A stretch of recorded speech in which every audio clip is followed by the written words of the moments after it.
Yeah, you're welcome to Esosa blogging station, the African blogging station. And maybe many people from Edo State, Nigeria, they know me. Also know the organization I work for. I work for the Benin Empire Advancement League. And also, Igodomigodo, the children of the red soil. And today I'm here because of the issue that is really trending online. It's trending online about the music that was released a few weeks ago that is trending in net. Uh, yes, Charlie Poppy and one of our IPA, Mode Do or something like that. The issue is I don't want to provoke anybody if I say something here, but I have to say this. Uh, Normally, under the music branch, people who know exactly what is going on here, it's very, very difficult to say and to clarify on all this music. The issue is, did IPA license this music? If IPA licensed this music as its intellectual property,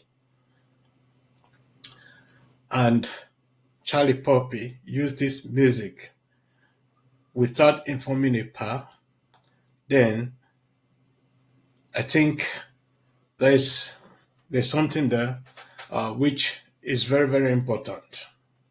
I think Charlie Poppy then need to reach out to IPA as soon as possible to settle this matter. It doesn't mean if somebody used another person's music before that they didn't charge him or something like that. But we don't know the agreement that was reached between those people and the other people. And at the same time, in international law, because you cannot only apply the Edo law of being an Edo person in this case. If IPA did not license this music, or any recording studio did not license this music as intellectual property, it's going to also be difficult for IPA to claim that this music belongs to him. That is just the international law. Let me use Michael Jackson as an example. Michael Jackson, for example, bought the right of so many music, like that of the Beatles, some of the Rolling Stones, and some other people. It doesn't mean that the Beatles uh, sing this song, that the right of this music belongs to them. The right of that music, of those music, belongs to Michael Jackson. Anybody who wants to use that music have to reach out to the family of Michael Jackson to give them the permission to do that. We have been seeing this in international stage, like what happened in America a few days ago, or let me say a month, 2 months ago. Perel, everybody know Perel. He's a good musician, but the children of Marvin Gaye has to charge him for using the music of their father. Not just the music, but the tune and other elements from Marvin Gaye in this record. So this thing went to court. Do you know the children of Marvin Gaye won this case? And Perel and these other people have to pay a certain amount to the children of Marvin Gaye or to the family of Marvin Gaye. Then we also have this case in South Africa, Paul Simon. I don't know if you people know the musician Paul Simon. Uh, I think the sound like this. Let the lion sleep tonight. Paul Simon sing this music, but the original owner of that music, who wrote that music, was a black person from South Africa, and Paul Simon make millions out of that album or that track alone. And the children of that person who wrote this music, they went to court with this Paul Simon or these people, and they won. Why? Because Paul Simon had an agreement with the father, had an agreement, bought this song for a token amount of money, and there was something included in that contract that maybe any track that is being sold or anything they have to share with this person. And the children of that man from South Africa won the case. They have to award them a huge amount of money. You see, in international stage, if we the Edo are talking, because I have been saying this for a very long time, we Africans we have to learn how to protect our things. We'll have to learn how to protect our intellectual properties. You see, like the Mercedes Benz, you people or everybody's riding in Nigeria and all that. Do you know the star? The star just at the front. You cannot just go and manufacture it yourself without the permission of Mercedes Benz. Even for your own private use, it is not allowed for you to do that. Not to talk even of commercializing it. So there's a lot of things we have to put into consideration before we start saying this and that, because there is law that guide everybody. It's international law that such thing doesn't happen. The problem of we Africans, like those music, all those old music from Edo music, Yoruba music, Igbo music, and other, most of them are not licensed as intellectual properties. And anybody can wake up tomorrow and use the same music. And you people may come to an agreement. And it's in international court of law, it's going to be very, very difficult for everybody to be claiming the right of that music. Even though that music, you go to the recording studio to record it. You see, when I was in Jamaica, think about 2 years ago, that was 2 years ago, in 7 Mile Beach, a street musician came, and I was doing some recordings with him. Uh, he sang Bob Marley song, played guitar in Bob Marley song, and I have to ask him if I can use this for my Facebook broadcasting and all that. I said, yes, no problem, no problem. After he left, I posted this song in my Facebook page.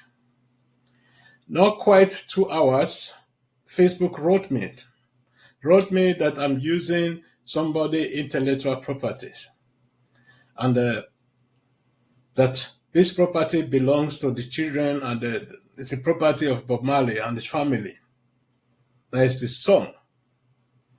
So now they give me two options. Either I erase that, or three. They gave me three options. Either I erase that music, or and if I come to the point that this music is yielding money, I have to share with the family of Michael Jackson, which could be at least 70% of the profit that is coming out of that broadcast. Or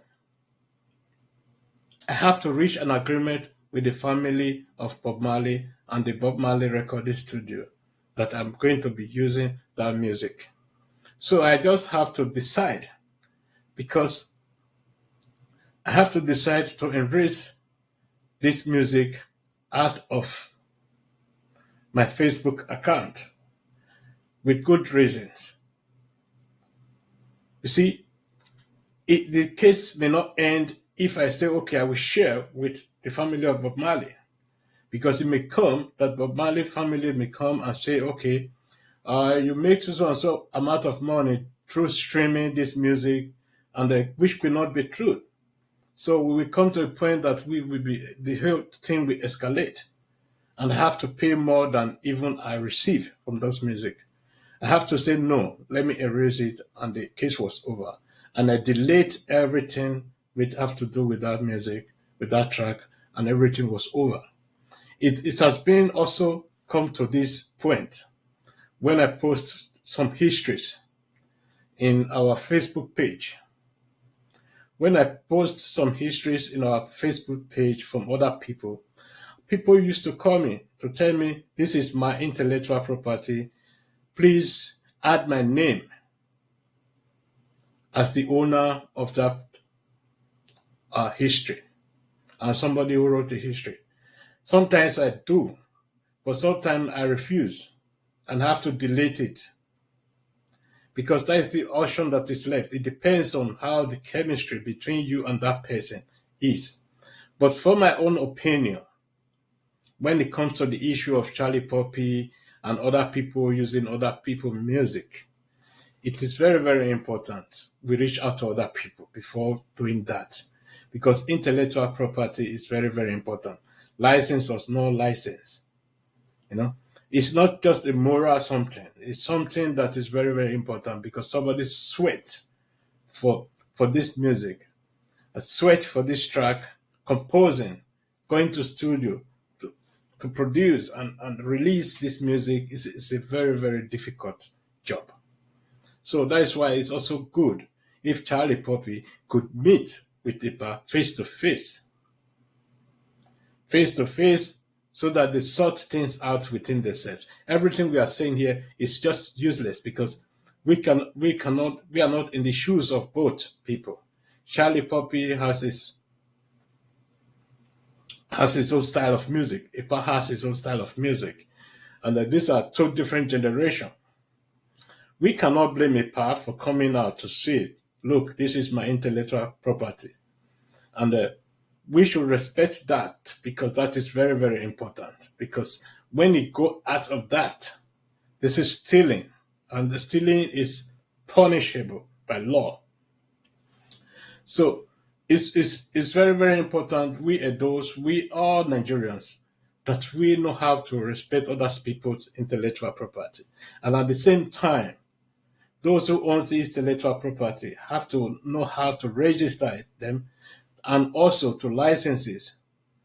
To license, go to the license office, uh, just make sure you follow up how to protect what belongs to you, because this is very, very important. Because if you wrote 100 books and the right of these 100 books doesn't belong to you, you are not the owner of that book, even though it's your handwriting. Likewise, music. If you sing 100 music and you have top number one in the whole world from every one of them, if you doesn't have the right of that music doesn't belong to you. It belongs to somebody who owns the right. So, drag it or not, this is just a law, and it's international law. You know, there are so many cases running as I'm talking to you in court in the US, in Britain, and so many other places about intellectual property. And you see, you mustn't even sing it the way Charlie Poppy did it. It's enough when you add some key words and some key instruments that resemble each other. You are already in a problem. That is why it's very, very important if you have anything you are doing, make sure you do it in your own way. And if you cannot do it in your own way, reach out to the people you are copying or you are trying to use their property so that they understand and give you the right to do that. Without doing that, it doesn't really matter whether you're in Nigeria, whether you're weirdo or you're not a weirdo, or this song is a song for all Edo people. It doesn't really matter because that person who owns that song has the right to decide how to use it, who will use it, who cannot use it. And when they go out of that, he has every right to to ask you for a compensation. Either you do it from yourself or the court will ask you to do it. And after that, you have to pay the cost of the whole judgment. If you have a lawyer, his lawyer, and all that. This is the case in Europe.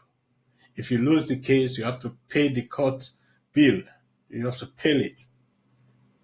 So my appeal on every Edo person, every person that is a musician, uh, that has something to do with our culture. If you're a promoter, if you're anything you do that is in our culture, we need to be protecting it. Even the artifacts need to be protected from copyright laws and all that. We need to do that because anybody can stand up today, maybe in Germany, in Australia, and all that, and produce the same. you know, and we cannot do anything about it. We can only shout on social media and everything is over because the right of the song of the music belongs to somebody. The right of those artifacts, of those art, of those cultural something belong to somebody. You see, if you see Gucci today, you cannot just go to the market and start using the name Gucci. It's it's under protection. Coca-Cola is under protection. Fanta, everything. Mercedes-Benz, Volkswagen, everything is under protection. You cannot use that name just anyhow you want.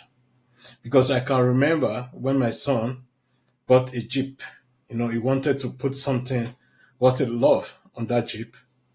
I don't know if you people know this energy drink, Monster Energy.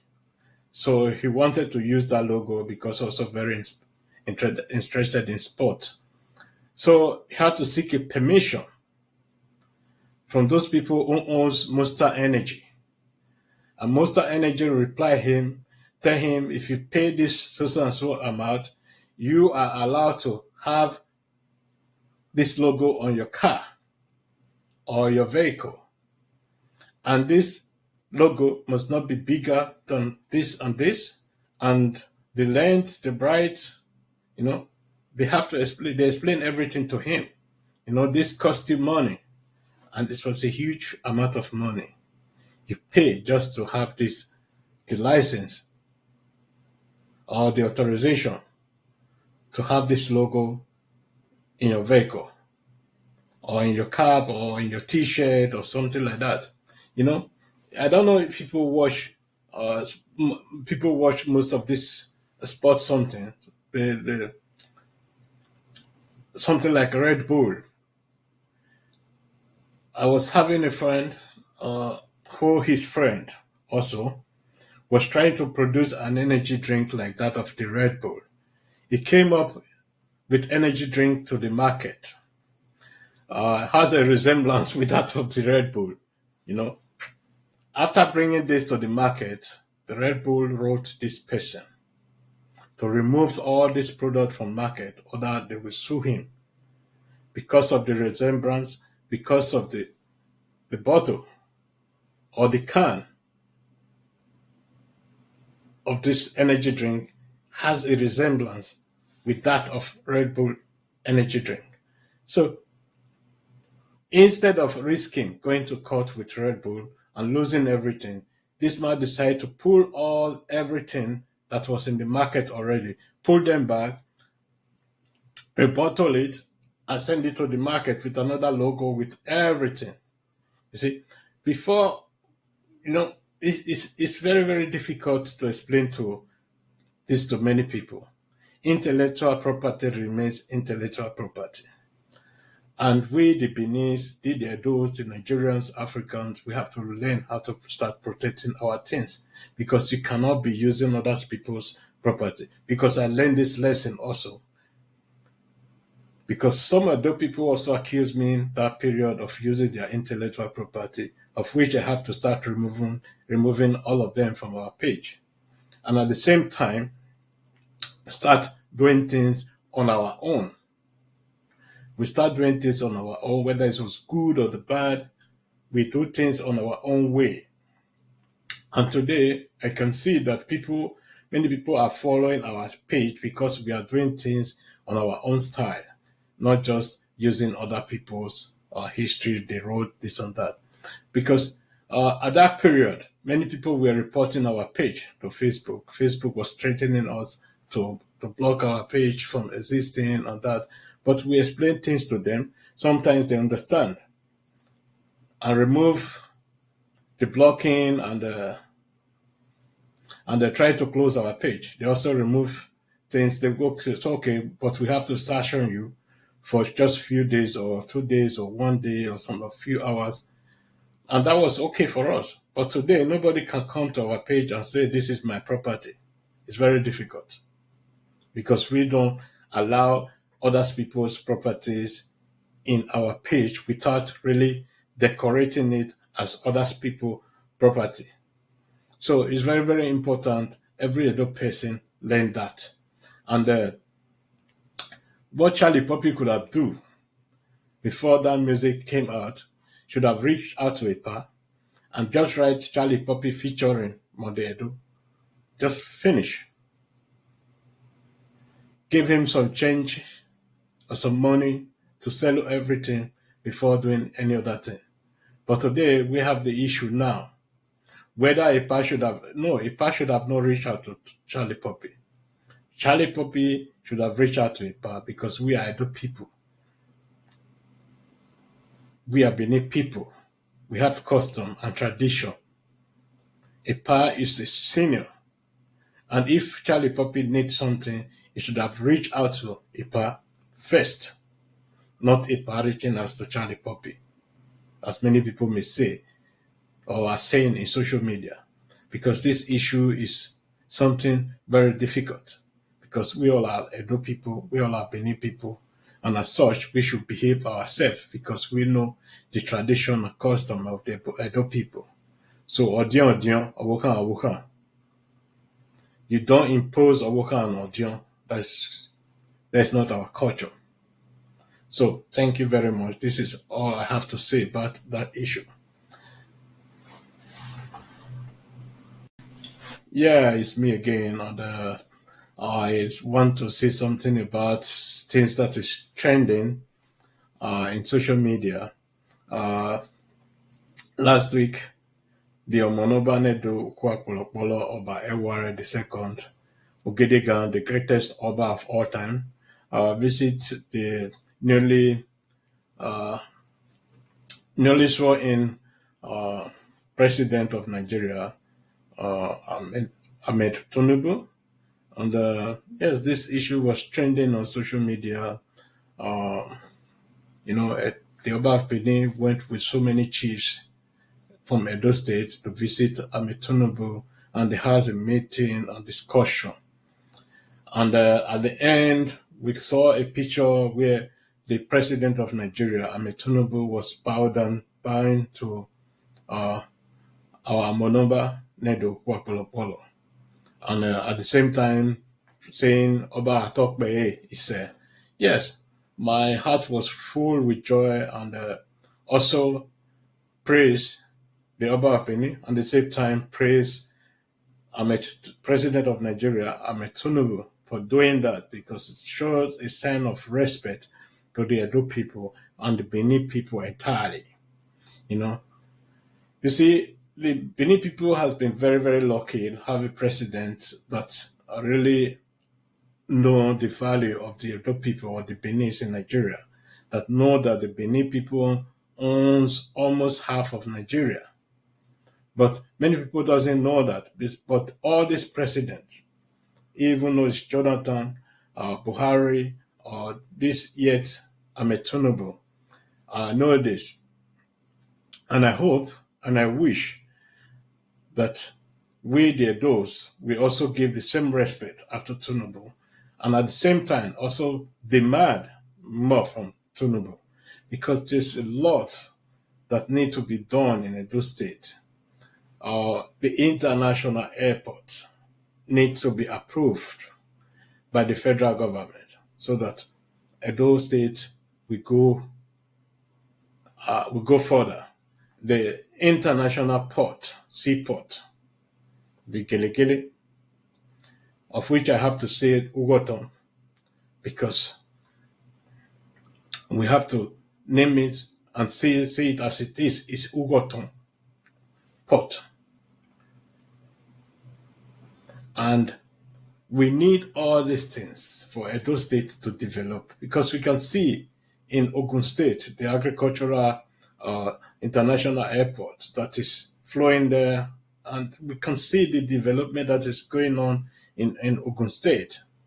They are industrializing themselves, while Edo is not really moving forward when it comes to industrialization. This has nothing to do with Obaseki or or any other things, but it has to do with infrastructure that needed to have a standard and foundation in Edo State. If we manage to have an international airport, like the cargo airport or something like that, and we have the seaport also, this will give a boost to the development of Edo State. No matter where you live in Edo State, we give you a boost. And at the same time, those people surrounding Edo State will also enjoy it, enjoy what is going to be coming out of those places. And the people should not mistake this, please. Approve doesn't mean everything is done. Approving is just the beginning because we have to be looking for people who is going to sponsor this port and the airport and all other infrastructures in Edo State because these are not going to be for free. You know, having this airport alone or seaport alone is not just it's just the beginning because we have to work very hard for it. And it's not going to develop immediately. It's going to take years before everything will start yielding profit. Just like the electricity issue we are having in Edo State. If we have private uh, people who can invest in electricity in Edo State, I believe we will be far more better than this Bendek we were relying on before. And we all, the Edo people, should also, no matter the division, no matter the different parties and the different ethnic, the different language, everybody's are in that state or is in that state, the development of Edo State should be our first priority because you your home is your home. If you are not in your home and you are in another place, you are a foreigner in that place. No matter how long you have been living in that place, you are always a foreigner. Because Benin always say, uh, in your place, you want a good rain to fall in your place. A good rain, you know. A woman, agogo na Messi, Noroji. You see, and this is very important for the Edo people because when we look at in the past 16 years in Edo State, we haven't really have so many development in Edo State. And we should try as much as possible to make sure that Edo State is gradually waking up. Because the money the Edo people are investing in Lagos Seaport can as well be invested in Edo Seaport, which we give so many people. If you go into the east, because we are in the middle, actually, because if you are going to the east, then you have this, it will help those people also. If you are going to the north, we also help. If you are going to the west, it will also help. So we're in the middle because this is a very, very huge opportunity for Edo State to position themselves as catalysator, or what do they call it, of economic power of, of that area in Nigeria. You know, it will not only benefit Edo people, it will benefit all the surrounding states. And we need to do more to be supporting. We should not only just be criticizing, we should be coming up with beautiful ideas that the government will take into consideration on how to to develop Edo State, because all we have been seeing is criticism, criticism everywhere.